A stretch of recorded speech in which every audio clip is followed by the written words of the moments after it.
আসলে যদি বলতে হয় মাসুদ ভাই, তাহলে হচ্ছে যে সব সম্ভবের দেশ হচ্ছে যে বাংলাদেশ। সবকিছুই সম্ভব এই দেশে। এখন আপনি একটা জিনিস চিন্তা করেন, শুধুমাত্র যে বাংলাদেশ স্বাধীন হওয়ার পর থেকে আজ পর্যন্ত অনেকগুলো সংসদ নির্বাচন হয়েছে। কোন সংসদ নির্বাচন কিন্তু বাতিল হয় না। এটা এবার যেভাবেই হোক, সেটা 15ই ফেব্রুয়ারি 96, 15 ফেব্রুয়ারি ইলেকশন হোক আর ইদানিংকারের ইলেকশন হোক, সব সংবিধান অনুযায়ী ঠিক আছে।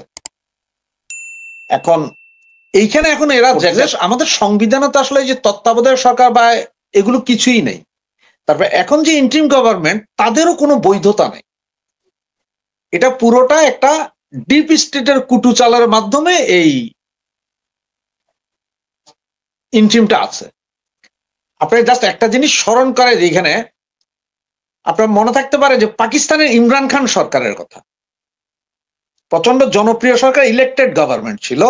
তাকে কিন্তু আপনার ক্ষমতা থেকে নামাই দেওয়া হয়েছিল যেই মুহূর্তে রাশিয়া ইউক্রেনের যুদ্ধ হয়েছিল।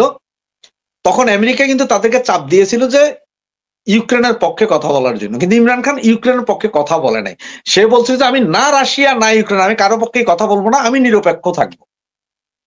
সুতরাং তাকে ফেলে দেওয়া হয়েছে।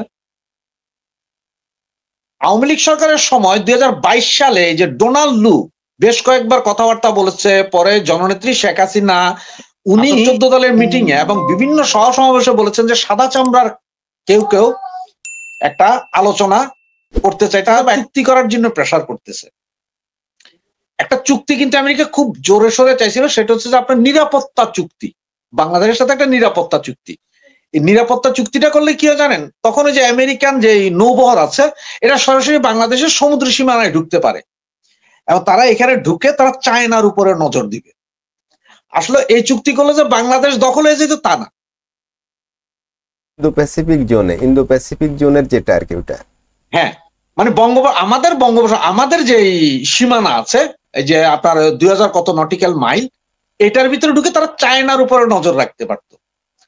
কিন্তু শেখ হাসিনা চায় না, কারণ শেখ হাসিনা আমাদের যে 72 সংবিধানে আছে আমরা কারোর সাথে বৈরিতা নাই, সবার সাথে বন্ধুত্ব।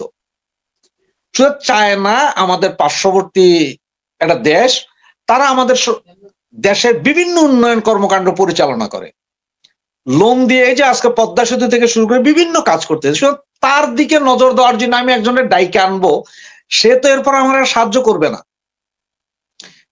সে তো বলবে যে তুমি আমার শত্রুর সাথে হাত মিলাইছো কেন। সুতরাং শেখ হাসিনা এইটাতে রাজি হয় নাই। এরপরে আরেকটা বিউটিফুল চুক্তি, আমি বলবো যে বিউটিফুল, সেটা করার চেষ্টা করছে যে আমেরিকা, যে তারা যাদের অর্থনৈতিক অবরোধ দিবে, বাংলাদেশকে অর্থনৈতিক অবরোধ দিতে হবে। আমেরিকা যাদের সাথে ব্যবসা করবে না, তাদের সাথে বাংলাদেশও ব্যবসা করতে পারবে না।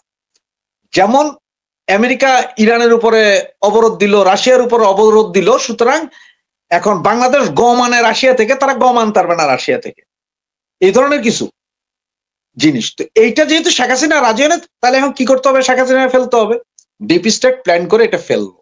তবে এখনকার যে অবস্থা, যদি এগুলো হয়, তাহলে একটা গৃহযুদ্ধ খুব অবসম্ভাবিক। মানে এখানে যে কি হবে জানি না আমরা।